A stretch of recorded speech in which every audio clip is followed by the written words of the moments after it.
Hai ළමයි අපි අද දෙල් හොද්දක් කන්න හදන්නේ දෙල් සල්ලි වලටද?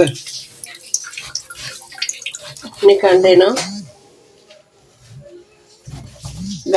ගස් තියනවා නම් නිකන් දෙනවා.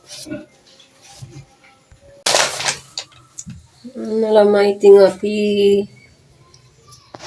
මොනවාද දෙල් එකට පහේ දානවා.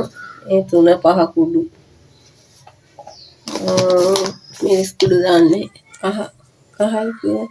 දැන් මොනවද දාන්නේ? කහ කුඩු. මිරිස් කුඩු දාන්නේ නැද්ද? එතකොට කහ පාට දෙන්නේ. අපි මේ සාමාන්‍යයෙන් ඉතින් වීඩියෝ කරන්නේ හොඳේ තේරෙන විදිහකට. ලුණු දැම්මද? දාන්න. ඒ මොනවාද?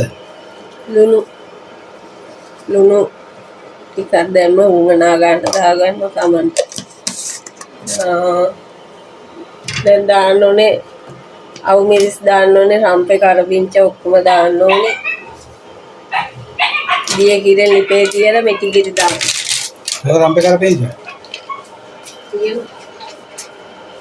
අන්න ළමයි කරපිංච සම්පේ ඔක්කොම ටික දාලා තියෙන්නේ. දැන් මේක පැහැරකන් ඉන්නවනේ. දැන් වෙනකන් තැම්බුනහම බලමු.